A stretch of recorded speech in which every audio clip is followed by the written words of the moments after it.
Next podcast with Chris and Todd. Hey, welcome back. Next podcast here Let's with go. the Todd Lynch, and I'm Chris Swartout. I was impressed the other day. This doesn't happen very often. We were in Sturgis for volleyball, sitting 5 hours on my keister. Yeah. The announcer announced Kate's name, Caitlin, and we were all just like, "What's he gonna say?" Because rarely do people get my last name right, and he said "sword out," and we were like, "Oh!"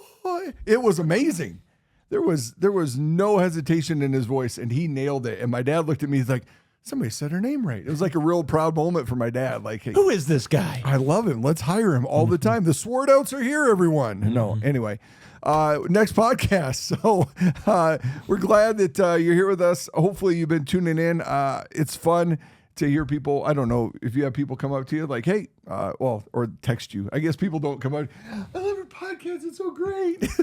No, don't get that. I did get an email recently just saying, "Hey, we really enjoy your podcast. Been listening to it." I've got a couple texts like that. So thank you. Yeah, thanks for listening. So thank you, three listeners. of you are fantastic. No, I'm just kidding. I know there's more than that. Hey, those three.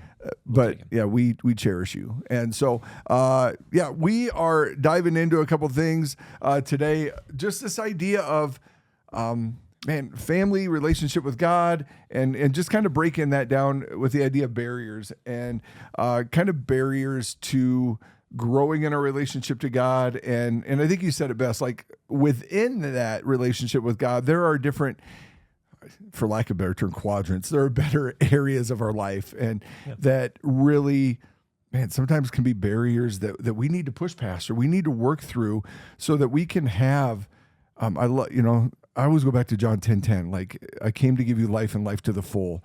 And one of the big things that keeps us from a full life are barriers that are hindering us from really, truly loving and experiencing relationships and relationship with God like he would desire.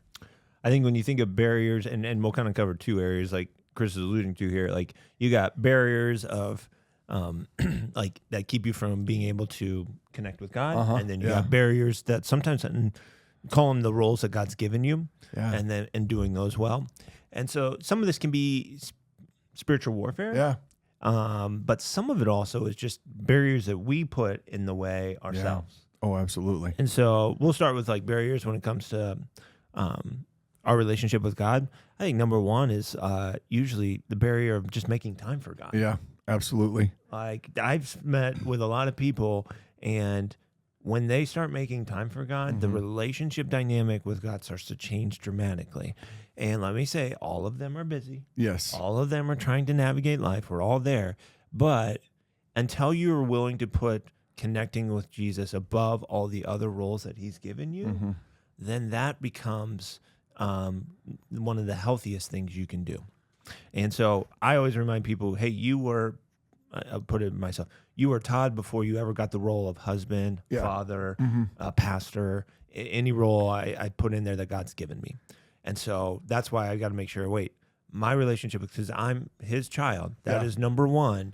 And then he's given me the role of being husband. He's given me the role of being a father. He's given me the role of being a pastor and given me the role of being a friend, whatever it may be. And so he's going to lead me in those things. Yeah. But if I ever put those above connecting with him, well, then I just made a barrier for me. Well, that's it. And we have to come to that understanding that we really want that relationship with him. And if we really, truly do want a relationship with Christ, there are things that he desires with us. And that is, it's time. And I love one of the quotes that my wife, Rachel Swartout, said this. I've never heard it from anybody else this way. But like, God has given us time to do everything we want to in a day. How can we not give him, time? And that's kind of our mantra for our family devotional time, our family prayer time is God's, I don't care if it's late or whatever, we will make time for this because we value it and we want to hear because your days are crazy. Our days are crazy. You alluded to it. Like we're busy. We have demands. We have needs. We have things that really that are put on us to say, you need to get this done. You need to get this done. But man, when do you stop and say, okay, when am I going to have my sanity? When am I going to have a moment of connecting with something that really wants what is ultimately best for me in this day, or what is ultimately going to fill me? Because at the end of our day, sometimes many times that devotional for our family speaks specifically to the attitudes and actions of people that we were engaged with that day, or specifically of the girls and how they're treating one another. And I really find that to be true when we open God's word and make time for God's word to connect. Man, so often it is something that is going on in our life that a verse or a moment reminds us that, hey, you don't think I know what's going on in your life. I know what's going on in your life. And I want you to make time for this because this is valuable. And I don't want there to be a barrier, because ultimately he doesn't want there to be a barrier between us, right? Like between him and us and in that relationship. So it's pretty powerful. And I would say recognize some of this can be spiritual warfare, because let's say you're trying to do this. Let's say, hey, I'm trying to put God first. I'm trying to make this happen. Yeah. And then what stuff starts to happen? Oh, I need to, I don't know, the furnace breaks down. Yeah, and so yeah. your plan of going to spend time with God is now taken away because you've got to go fix this or fix that. And so sometimes you got to recognize, like, wait, Satan may be trying to distract me in some of this, and or a relational emergency comes up. And it's going, okay, it's tough because you're sitting there and going, like, should I go do this, or should I put God first and then go do this? Yeah. And I guarantee you, as soon as you make a plan, someone's going to try to attack it, because Satan doesn't want you to do this. And so that's the part when it comes to like a time barrier, I'll call it that, learning to be intentional with your time. But I also think there's other barriers, and maybe I'll just try to allude to some, because I think you can go in the other areas with time. I'll just spend a little bit more time here. Like, hey, when it comes to your family, looking at, are you making time for them? Yep. When it comes to your spouse, are you making time for your spouse? And this is where you have to sit down in your day and being like, I don't think it's bad. Do an audit of your time. How much time am I giving to this, to this, to this, to this? Now, there's some caveats to that. Like, work obviously is going to have a big portion of that time. Todd, you have 20 minutes and then our time is up. No, I'm just kidding. Yes, it is, Chris. No, I'm just kidding. But then that's just part of how you got to evaluate it and go, wait, God wants me to spend my time here and here and here. And some of that's going to fluctuate depending on the day. Yeah. But it's going priorities. Like, who gets my time once I'm done with work? Yeah. Who gets my time in the morning before I go to work?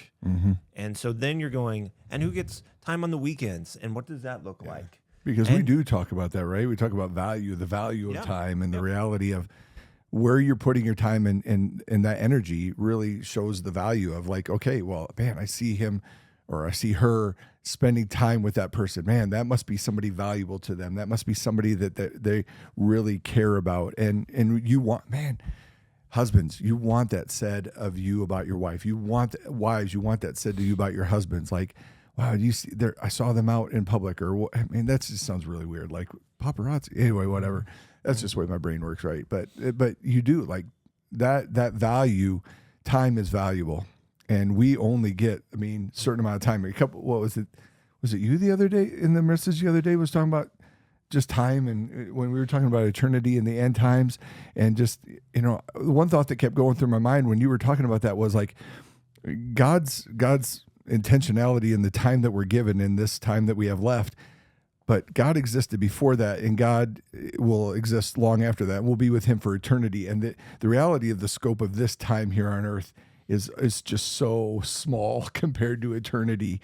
And man, I want to be intentional. Like, you know, Psalm 90:12 is one of those verses. Like, help me to understand the brevity of life so that we can gain a heart of wisdom. To me, that speaks of time, the time that I'm given to the people that I have. And sometimes that means you have to say no to things. You were alluding to that. And sometimes that's hard to learn, those barriers of saying no to people. Like, hey, this would be good, but I haven't been with my family all week. Or this would be great, but I haven't dated my wife once this month. And we say it's a priority, so we better get after it.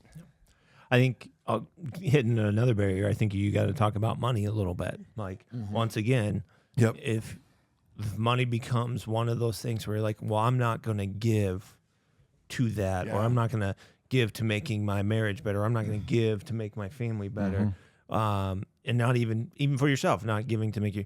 Well, then I go, well, there's your barrier. Yeah. You want to spend all the money on what you want to spend it on instead of being able to be generous or be able to invest it. Recognize when it comes to barriers, your barriers usually reveal your values may be off. Yep. And so time is a great way to look at it as like, does time match up to my values? Does my resources, how I spend my money, what I do with my money, does that match up to my values? Because if it doesn't, then it will always be a barrier. And so that's the part that you got to look at and go, okay, if money is a crisis for me, have I allowed it to become a barrier in my life? Instead of going, God says, do this, and then I know I need to invest in these other areas. Yep. Yeah, having opportunities to be generous, like we joke about it, and Ramsey jokes about it because we both been through that, right? Like this idea of like, show me your checkbook and I'll show you what you value. And you'll see that for a long time, I valued cookies a lot. So, and it was obvious. No, but it's true. It really is like, and in that context of what you just said, like, you said valuing, the money that you spend with your wife. Taco John's is still a great date night, right? I tell that to people all the time. Like, listen, you can say Skogan Kitchen, love Skogan, it's great, but you're going to drop some Benjamins at Skogan. But Taco John's is still a great time. Share a $2 churro and look in each other's eyes. Come on, let's get fired up. But valuing how you spend your time with your kids, man, sometimes walking around the park is money well spent, but sometimes going to the quarter arcade is money well spent, right? But I also allude to that reality of generosity, like, hey, let me pay for this. Let me take care of this. Or when you're with your wife or kids, hey, we see them needing something because we're not, obstructed by this idea of like spending our money in things that are not worth our time. We're able to act and to take up moments to really make impact, hopefully. And that's why I think in this podcast, the reason we wanted to do this episode is just because, man, I think maybe we don't talk about the barriers enough. And we need accountability with some of that. And so that's why we thought like, hey, well, these are some major ones. I mean, ones that we talk about and see all the time as pastors. It's time, it's money. Because I'd also be like, you may go, well, money's not a big issue. I'll spend it on my family. I'll spend it on, do whatever. But I go, but you're spending all this time to make all that money. Yeah. Yep. And that may be taking the time away. So these are sometimes overlapping. Yes, they are. And absolutely. So how much you value money will also affect your time. Yep. Depending on how all that works. And so most of us, if you're making a lot of money, don't have the job where you're like, oh yeah, I only have to work like 6 hours a day. Yeah. You know what I mean? Like, and so, and that's why it's like, this is, even as a Christian, we have to work through this because it's so easy to put these barriers in place. Yeah. And they become strongholds. It's kind of the scriptures allude to it. Well, it's true. And just, and these aren't the only, like family and money aren't the only ones, right? Work, like friendships. Yeah. Friendships can have barriers. Like if you want friendships, you're going to have to, again, go back to time and the energy you want to put into that. Serving, there are barriers to serving, right? The same is true. Like what we say we value, are we like that old adage, are we putting our money where our mouth is? Yeah. And I just, so many thoughts when it comes to like that barrier of friendships. Like guys, I've just been reading this book, and we'll probably allude to it in another podcast talking about books that influence us, just the 5 marks of a man. Just talking about friendships and community and connections that we need as guys, as women. But the older I get, the more it really becomes like, I don't want there to be barriers when I look at you say, hey, let's talk about baseball, man. Last night, I'm glad the Yankees lost. Yes. Mm-hmm. Anyway, and you and I can talk about sports a lot, but you and I have been friends long enough where it goes deeper than that. And we talk about our kids or like, man, I really blew it with my wife last night and different things like that. And those can be barriers. And maybe you're like, I don't have any fulfilling friendships. Okay, well, maybe you don't have any fulfilling friendships because, one, you're not making time, but maybe there's a barrier there of you trusting and believing that another guy's going to value it like you hope they value it or whatever the case is. Yeah, this is, I think you're alluding to the third barrier where it's just, for whatever reason it may be, there's a lot. I don't deserve or I'm not good enough. Yeah, yeah. And that becomes a barrier we put up. Yep. With God, I've heard plenty of people, I do not deserve to have a relationship with him. Yeah. There's no way he would save a sinner like me. Yeah. There's a barrier right there. Yeah. Now, you could play this out and In family life too, you play this out in your work of like, oh man, you can self-sabotage if it your starts family. with God, I guarantee you it's going, I'm not good enough to be their spouse. I'm not good enough to be their parent. I'm not good enough to work here at this thing. You just play that ultimate game. So ultimately, you've also got to look at, do I have my own barriers that I've created through just my relationship with myself? Yeah. Like to where I don't believe I deserve, I don't believe I'm good enough, or the opposite. You got pride. Yeah. Yes, people should be with me. Yes. Yeah. And Why aren't people respecting me? Why Right. why don't people look up to me or come to me and just really and it really, some of it is, and we've talked about this, like maybe it is you need to go talk to somebody because there were things that happened growing up or things that were said to you or lies you believed. Dr. Henry Cloud has a book called The Power of the Other, and about agreements we make with people and things that we hear that we take on.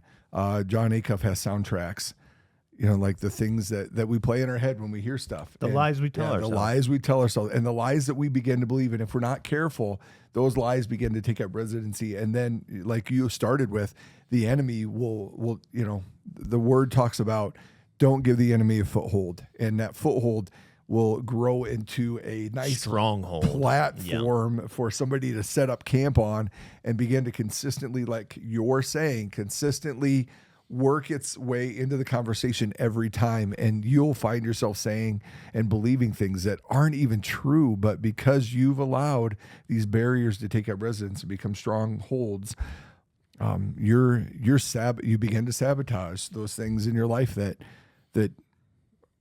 God meant for good and wants to flourish. And we've got to be careful with that.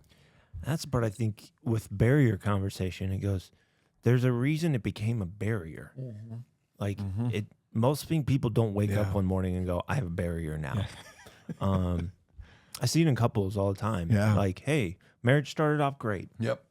But then something happened. Yeah.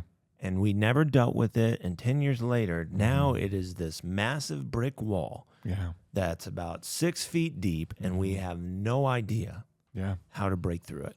Yeah. And so you just give up. Yep. And then the same thing happens with God. Yeah. Like I had this relationship with God, and then the church hurt me, didn't deal with it for years. Yeah. And now I don't know if I believe in God. I don't even know if I believe, I especially don't believe in the church. And there's now the barrier has become this massive wall that you don't even know how to break through. Yeah. And so you just go, this is my normal now. Yeah. Those small incremental decisions to walk away or to believe a lie and not really focus in on the barriers that have already been broken down for you, right? Like that believe the God that you know. What is the God's word? God says he loves us and he died for us. Okay, start there. Okay, then if somebody hurt me, that was one person. That wasn't God, that God didn't let me down in that. Okay, God didn't answer my prayer. Okay, do you have a right understanding of God? Again, go talk to someone and just be careful because, again, like we talked about, and I don't think I don't want it to be like, oh, the enemy's out. He is out there though, but we can't deny it. We can't ignore this reality that he doesn't want you to have a relationship. He wants you to believe those lies. He wants you to erect those barriers that will keep you from growing and moving forward with family, with relationship with him. And sometimes it is big things like, oh, that's the final straw. Or sometimes it's those small incremental decisions that we make. Like, okay, I picked work over going to my kid's game. And then it just becomes the norm. I picked my kids over my spouse. Yes. And I picked all those above God. Yep. And suddenly we wonder why we don't have a relationship with God and our family is not where it needs to be because we've put him up on a pedestal and we haven't been careful. And let me be careful. It's not like, hey, we can fix all this right now. I think what Satan feeds on and loves to utilize is going, it would be better if you were just on your own. Yeah. Mm-hmm. And so let's distance yourself from this relationship. Yep. Let's put up this wall. Just be better. Be easier. Yeah. And you convince yourself that lie is true. Yep. Absolutely. You got to be careful. I mean, we hear it in marriages. It's just, man, I think it'd just be better if we weren't together. I just don't love them anymore. You saying that, I mean, I've got like 3 conversations right now that as soon as you said that, my brain went right to, and I just, made me sad. Like the enemy is winning in that area, and it's breaking my heart. And you think about it, all he's doing is creating almost like all these walls you put around. Yeah. You've just created a prison cell for yourself. Yeah. But you think this is, and this is coming from experience. This is not like, hey, we've never experienced. No, we've put up the walls before, and you have to learn, like, wait, that's a barrier from me being able to experience a meaningful relationship. This wall is not helping me. Nope. Does it make me feel better? Sure. Does it a protection mechanism? Sure. But in the end, you got to go, I know God cares about me. I've got to push through this. Yep. I've got to navigate this barrier and not let it become the barrier or the wall that it can be. And so that's why you go, look at money, look at time, but also look at your own relationship with you and going, am I pushing everybody away and isolating? Yep, absolutely. To me, I'm going, you're creating barriers on so many levels now. Yep, absolutely. And the freedom on the other side of that is something that I pray that you'll experience, that you'll begin, as Todd said, begin to knock those walls down. And it doesn't happen in one moment, but again, begin to make the decisions that are going to put the things that you believe about God, about your family, about your kids, and about putting those things in perspective that are going to help you take steps forward and trusting and believing that God's working and moving in your life. So, well, and I would say, let Scripture speak. John 10:10. Yep. I have come that they may have life to the full. The thief comes to kill, steal, and destroy. And so you go, well, what does that look like? And he's crafty enough that it's not going to be the complete opposite of like, hey, I hurt you right away. And he's slowly going to make you build walls. And then you're going, wait, I'm completely by myself. Yep. And some of you are like, well, isn't this what you wanted? Yeah. Well, and the enemy knows Scripture, like, right? But it's not. Yeah. And this is where this is the spiritual warfare you've got to learn to fight. Yep, and so absolutely. Hold on to that verse, because I think that helps you go, wait, I shouldn't put up barriers, because that is going to destroy, kill, and steal my life. Yep, absolutely. Well, hey, hopefully this has been a great conversation for you, and maybe you just want to share it with someone. Maybe it's just be an encouragement to them. We would encourage you to do that. Tell them, hey, check this podcast out, see what's going on.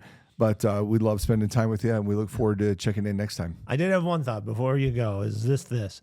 Barriers and boundaries are very different. Yeah. So we are talking about the barriers that are unhealthy and get in the way of us having healthy relationships. If you need to have boundaries, that's a different conversation. Yeah. So we are talking about the barriers, the things that get in the side of your relationships that are unhealthy. So just being clear. But yes, we hope you enjoy this podcast. Hopefully it's helpful. See you.